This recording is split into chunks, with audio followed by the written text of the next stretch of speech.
Hi, and welcome back to Climate Biz, the podcast where sustainability meets smart business. I'm Shari Friedman, Managing Director of Climate and Sustainability at Eurasia Group. And I'm Denise O'Daro, Head of Investor Relations and Sustainable Finance at IFC. Today, we have a very unusual program. We're talking to two remarkably impressive young people. It's hard to say that they're up and coming because what they have accomplished in their very young lives is a lot more than many people ever do.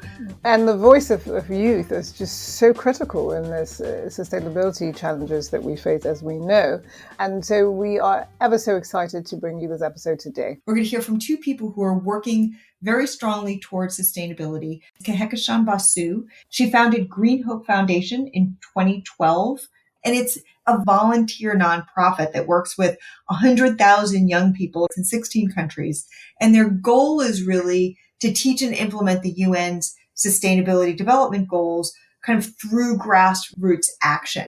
Alongside Kehekashan today, we also have with us Steve Petterson, who is the founder of the National Social Value Fund, as well as the manager for the Social Innovation Academy. So with that, we're going to just turn directly over to hear from these absolutely amazing humans.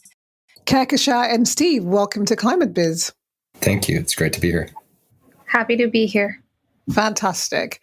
Shari and I were talking just before you came on the show, and we're so excited to have you. And one of the things that we were keen to learn was, what is it exactly that you care about in terms of having an impact on the world, and how are you going about doing this? So for me, just to give a little bit of a background, I grew up in a small town on the west coast of Canada, a town of 15,000 people. I had no business background whatsoever growing up, but I was very fortunate to grow up in, a comfortable life. When I went to business school, I felt fairly nonplussed around the focus that business school had exclusively on profit. I really loved the world of business. I loved the idea of creating businesses and figuring out how we could add value to the world. But a lot of the lectures and ethos of the school focused on profit at all costs. And that didn't sit right to me. So in my third year of school, I took a course called Social Enterprise. I didn't really know what it was. I needed to fill a timetable. And I took this course, and within a week, I had a life-changing experience, because all of a sudden here was a course with a professor and a group of students who also loved business, but said, we want to do it in a different way, which is, yes, we'd love to come up with sustainable business models that can not necessarily rely on grants, but can operate as a business, but we're going to do it intentionally to solve or try to solve social and environmental issues. And my world exploded with ideas around this. And so that's my focus is impact investing and how to create different structures to support social enterprises growing. What I'm doing about it, I created something called the National Social Value Fund, and it is an entirely youth-led impact investment fund operating here in Canada. And so every year, we actually take 50 plus students across the country, and we support them running their own impact investment funds in their communities. I find that really fascinating that, it doesn't sound as though you had a eureka moment as such, but it was always something that was part and parcel of essentially what sounds like your DNA, more or less. Really great stuff. Thank you. Kehekashan, what's your backstory? What problem are you trying to solve, and how are you approaching this? So I grew up in a family where empathy was our norm. I saw my parents go out every weekend to distribute food and clothes to the less fortunate, and I used to accompany them. And my grandmother to this day has an organic terrace garden where she grows her own vegetables. And so I believed that taking care of people and planet was something that was normal for everyone. But then at the age of 7, I saw the image of a dead bird with its belly full of plastic. I was deeply disturbed by that. And I started looking more into what our world's problems were, because that kind of opened my eyes to the fact that obviously not everyone was taking care of people and planet. And it was around that time that I attended a lecture by environmentalist Robert Swan. And his words, "The greatest threat to our planet is the belief that someone else will save it," resonated with me. And I decided that I was old enough to start doing my own bit for people and planet. So I started by planting my first tree on my 8th birthday. Now, my birthday is World Environment Day, 5th June. So I thought that this was my destiny, that was why I was put on this earth, to really make sure that I can help my community and help my planet. It's brilliant. Yeah. So I worked on the ground. I started Green Hope Foundation, my organization, about 4.5 years after that, to address the severe lack of inclusivity of children, young people, women, vulnerable communities in the sustainable development process, all the challenges that lie in the path of sustainable development. So it's very, very broad. And because we work in 26 countries, our solutions are very, very much localized to really meet the needs, the unique needs of people and the environments all across the world. So there's not just one single problem. It's really all of these intersectional problems. They are related, but the ultimate goal is that of a sustainable world. Mm-hmm. So it's interesting because you guys both kind of came at it from a different place, but I think both looking at the world and saying, this isn't really the way that we want it to go. And Steve, you approaching it from the business side, and Kehekashan, you thinking, okay, so I need to mobilize people. And just starting off with Kehekashan, most of the listeners here are either companies or people related to companies. And I'm curious to know, what do you look for in a sustainable company? What do you consider sustainable? Well, yes, absolutely. Green Hope Foundation is very much a proponent of ensuring that every single sector has a seat at the table. We do not believe in alienating the private sector just because some companies have unsustainable practices. We believe that bringing everyone to the table and understanding their perspectives ensures that we can actually bring about mindset change within private sector. So for us, a sustainable company is one that does not just have a tokenistic CSR, like they have unsustainable practices, but then on the side, they have activities that for social justice or environmental justice, and then they just continue with business as usual. For us, that is not what we look for. Have a sustainable company is one that actually ensures that it's about people, planet, and profit, really all addressing all three pillars of sustainability: the economy, society, and the environment, and ensuring that those work and grow together in harmony. So for us, that's really important, that it's not just an afterthought, taking care of people and planet. It's something that is integrated in the core values, and that every employee, every single action that is taken by the company is geared towards addressing all of those three pillars of sustainability, not just the economic side. Just to kind of color this out, would you be able to give an example of kind of a company, and it would be great if it wasn't like a pure play, like a renewable energy company, but maybe a more complicated company that you think is doing a really good job, and explain what that looks like? L'Oreal and Marie Claire have done a pretty good job of ensuring that sustainability is at the forefront. And these are very large companies. So yes, there are instances where it's in parts of the world where it's not super sustainable, but they are taking concerted actions towards ensuring that sustainability is at the core of what they're doing. So I think that these two companies are the ones that come to mind when I think about sustainability in companies.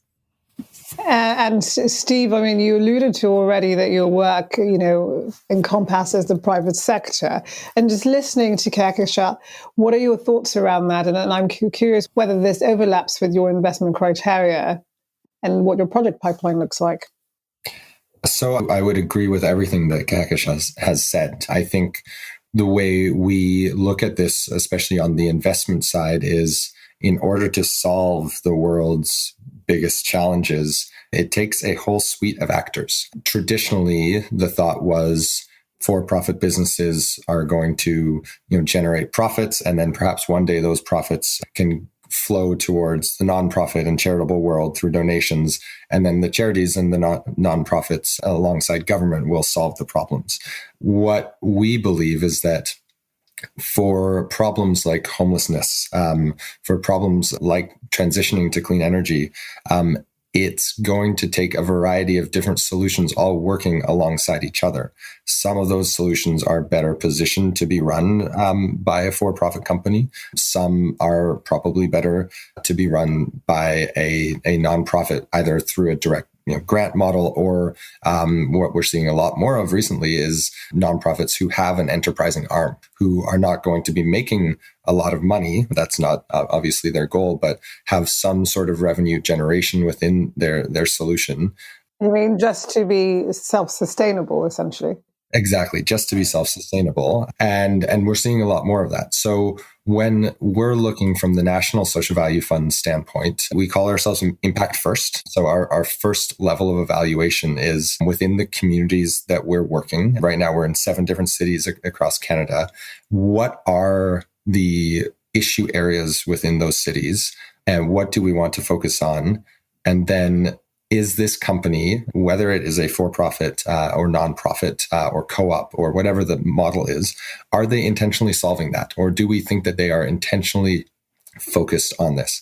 If that answer is yes, then we'll start looking at, does this company make sense from a financial standpoint, from a market standpoint? So we really want to ensure that the opening to our investment gates is entirely focused on that impact evaluation. And I would say, you mentioned Project Pipeline. We've been at this for 4.5 years now. I would say the Project Pipeline has never been bigger. I think from 4 years ago to now, the amount of early stage startup social enterprises or nonprofits that are starting to work in a more enterprising model, it's just increased significantly. And I think, interestingly, like, I know we're not really going to talk about COVID too much today, but it is, I think, a significant role. I think a lot of people over the last year or so have said, okay, there's a lot of issues within our world, and they've been highlighted by this. How do we rebuild differently? We've had more and more conversations over this past year than I think any of the last years, because I think what we're now hearing is a lot of these larger corporations are also starting to think about this, saying, okay, we need to start doing our part as well. It sounds like you're seeing a lot of interest on the part of entrepreneurs in changing the world. And I'm curious to know whether this is going to be a big movement. Do you think it's going to stay niche? And if it's going to go big, how do you see that progression happening? Yeah. So I think we have no choice but for it to become big. I believe that our world has grown tremendously over the last 40, 50 years, and especially the last 10 years. And if we don't start putting real thought into how we are growing and ensuring that we are doing it sustainably for the future of our world, I think we're in a very perilous position into the future. There's always going to be a push and pull between, do you push for pure financial gain, or do you push for a mixture of financial and societal or environmental gain?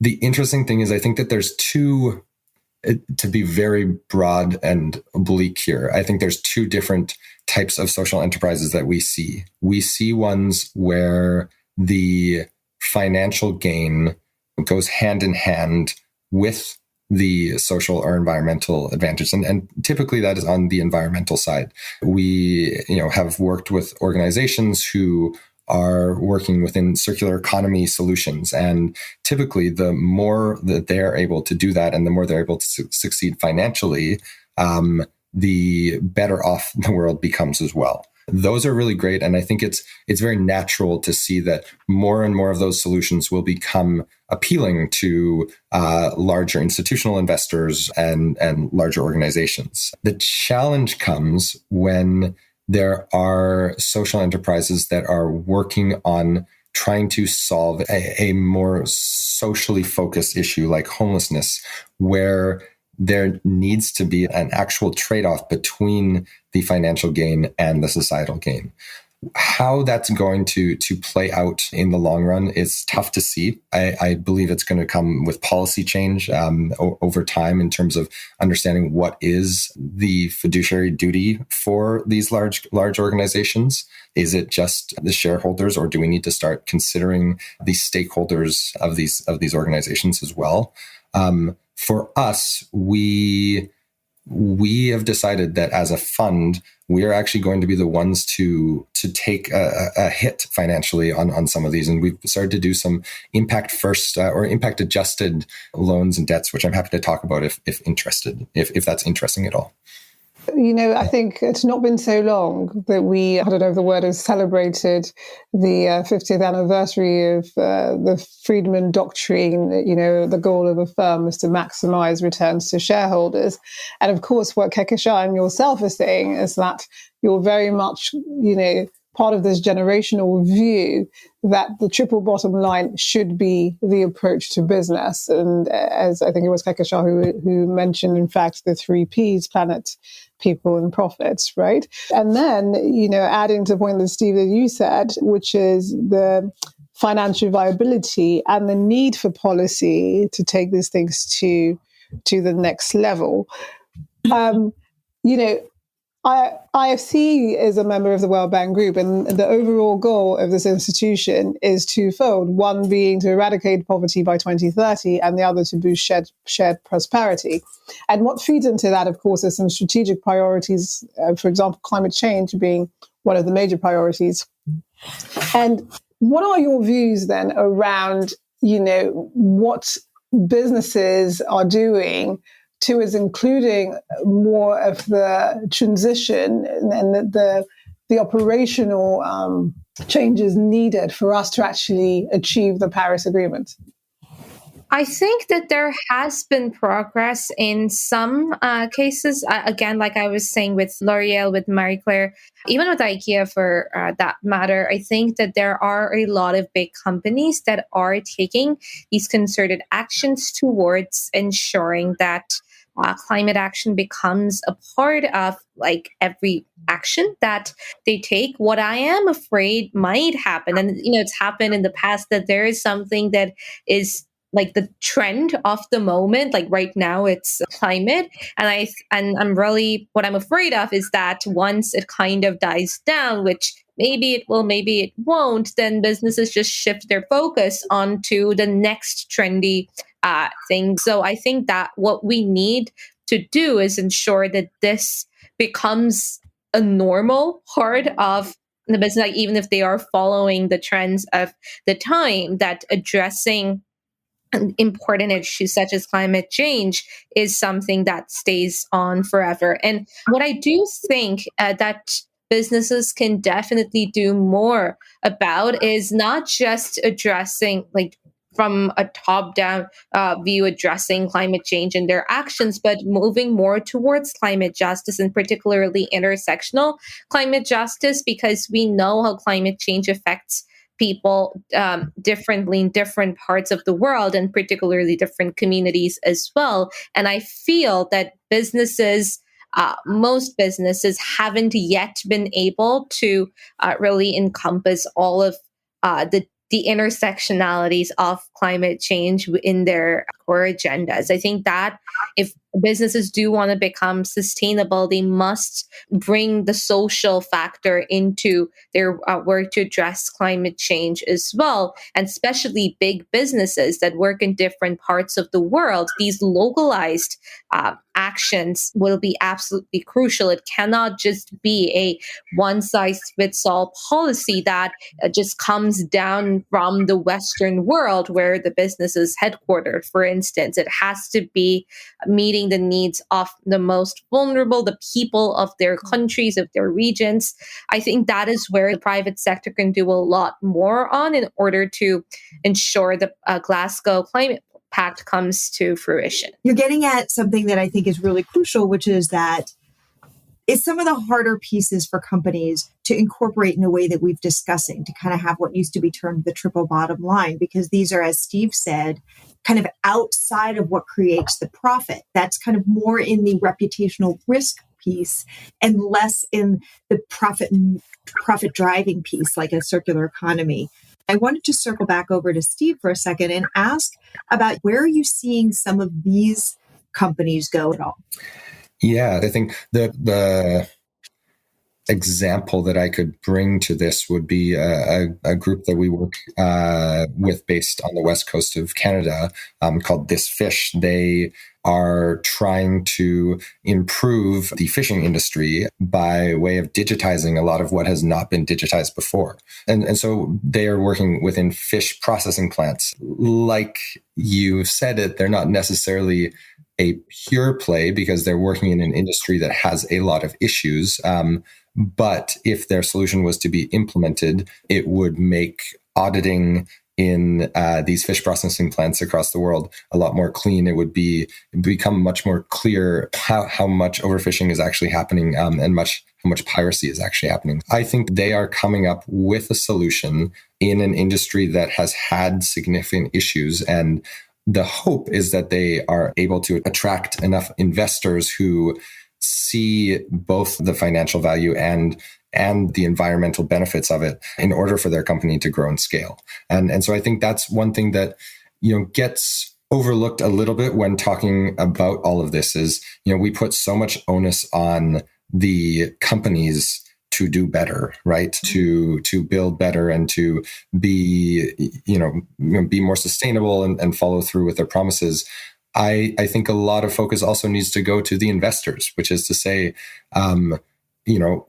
how are we starting to think about this? And are we actually coming up with new models to actually, support these enterprises in order for them to change the world? It sounds like what you're saying is that the investors should be asking for social returns in addition to financial returns. And back when I was working in private equity, we were toying around with getting investors on board to have a zero return fund, which would have been totally impact. It's not necessarily scalable, but it was an idea. And what's your approach and how are you looking at that? It's a really interesting question. I think I can talk at a local level, which is where we work on, but then also at a global level. I think there needs to be a push from investors or from people who are working with investors and within investment policy to enable and improve the ability to do outcomes-based financing. This is a term that is starting to get used more. And the general idea here is we are going to finance something, but our financing is not going to come until certain actual outcomes are achieved. And so looking at aid in Africa, we could say, rather than a US aid, giving, $400 million in drugs every year, where those are just placed into a space and then no real follow-up is done, why not start financing once those drugs are actually administered and we know that the outcomes have been achieved? I think that more and more of that needs to happen, where we can see the tangible environmental or social outcomes actually happening due to those financing. At a local level, what the version that we've done with our social enterprises that we work with is something called impact adjusted loans. So we've provided very venture-friendly loan capital to social enterprises that says, hey, we're going to give you this loan. It's going to be fairly patient, and we're going to give you X interest rate. If you achieve certain impact goals that we want to see, your interest rate on that loan will decrease. So in fact, as the investors, we're actually going to pay for you to achieve the impact that we want to see within your company. We're starting to do a few examples of that. And I think as we go, more and more of these impact-focused funds, I hope, will start to look at those different opportunities, because you're still able to achieve some return, but you also know that your capital is intentionally and tangibly shifting things. Could you share some color as to the sizes of the kind of loans that you provide? Sure. So our most recent impact adjusted loan was just over $100,000 into a company in Vancouver, the west coast of Canada, that is working in the downtown east side, which is a neighborhood that has seen a lot of gentrification and is dealing with a significant homeless population and trying to support them. This company hires individuals with barriers to employment. They support them through training, mental health support outside of working hours, and a steady, good, livable wage job. We said, we love what you're doing. They wanted to expand into another city, and we said, we'd be happy to. Here's $100,000. If you hit certain impact benchmarks, one being that you improve the equality of your team. It was primarily men that they were hiring at the time. And two, if you increase the percentage of people with self-identified barriers to employment that you're hiring within your work, we'll cut our interest rate in half, measured every quarter.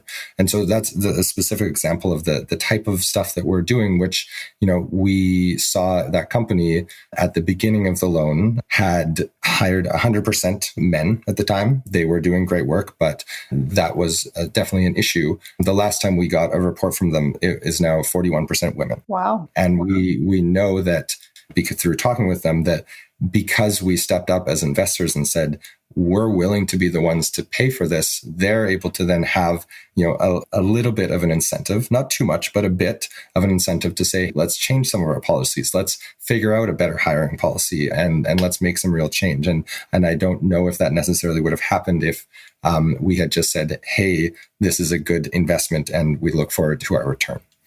Indeed, I think it's a testimony to incentives, and this is the very basis for the structure of the sustainability-linked loans and bonds as well, which are typically larger sized transactions, but very much at the heart of it is similar to this.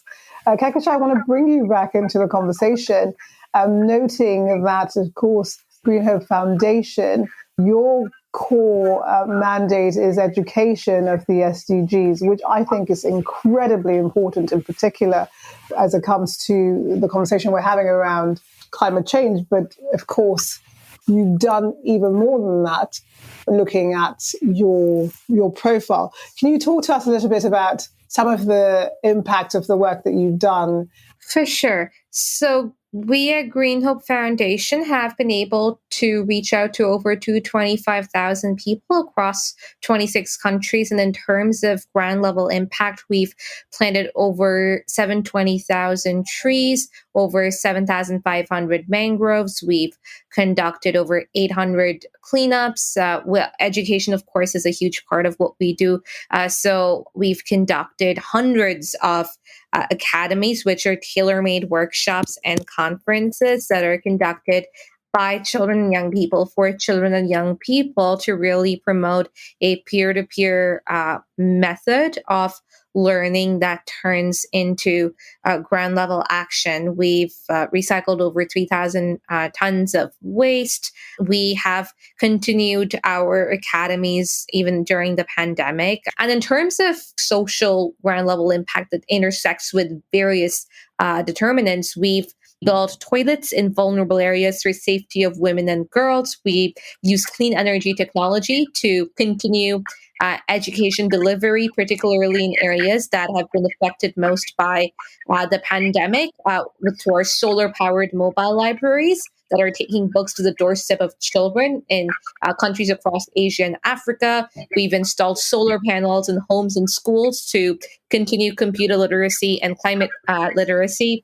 We've built deep bore tube wells for clean water and sanitation. We have been able to do a lot over the last 9.5 years in terms of ensuring a social, environmental, economic justice for all, and making sure that the communities that we work with have the means and the tools and the skill sets to create local circular economies within their own zones of influence. And we constantly look to see how we can scale up, localize, and ensure that we can be a catalyst for even more communities to create more impact around the world. That's so impressive, I think, and noting again, if only the education of the sustainability issues we're facing today had been integrated into the system generations before, we probably would not be facing this existential issue that we are now.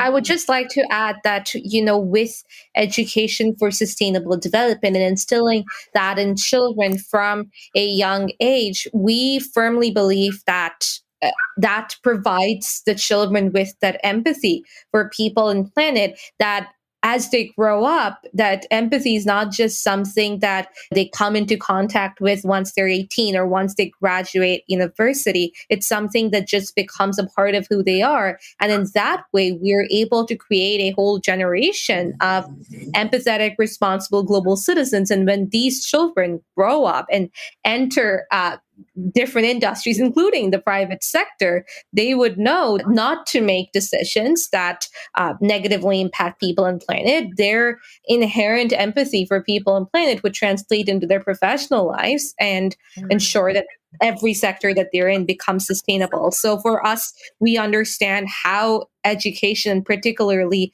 education for sustainable development, is a way to create long-term change that's sticks with someone for their entire lifetime.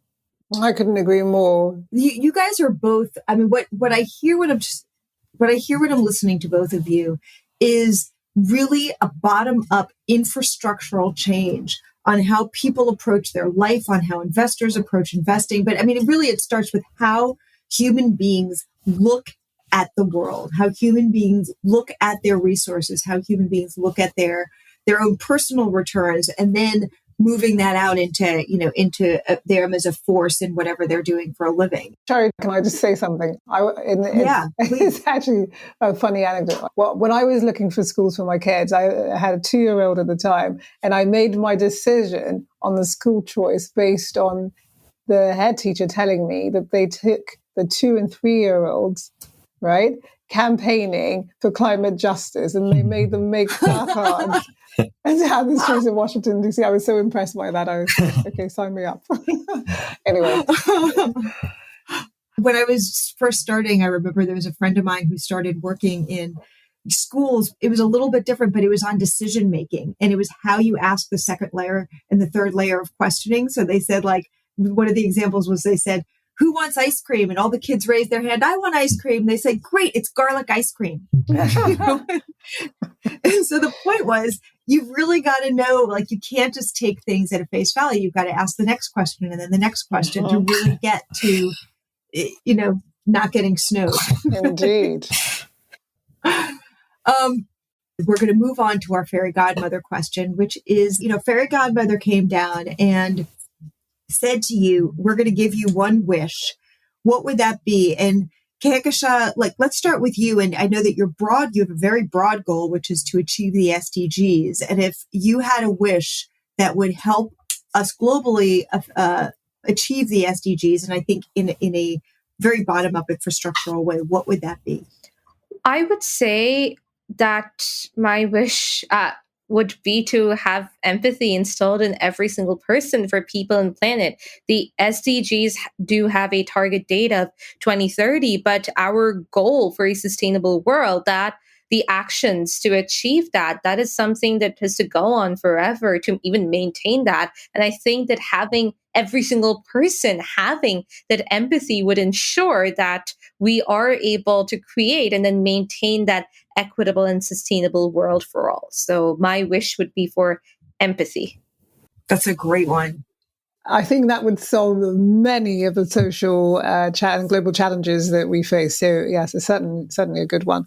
And so, Steve, what would you add to that? What would your wish be to the fairy godmother? Yeah, I mean, my wish might be to ensure that Kehkashan's wish comes true, because I think it's brilliant.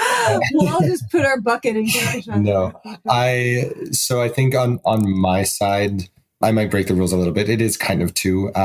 One is on a larger investment scale, that the type of work that we're trying to do, at a relatively small scale in communities in Canada, starts to become more adopted. I really do think that we're underestimating the significant role that investors need to take in being the ones to say, we want to prioritize impact now. And that, again, doesn't have to go completely against prioritizing financial impact, but it needs to start happening at larger scales than just small funds in communities. So my wish would be that starts happening significantly more, much quicker.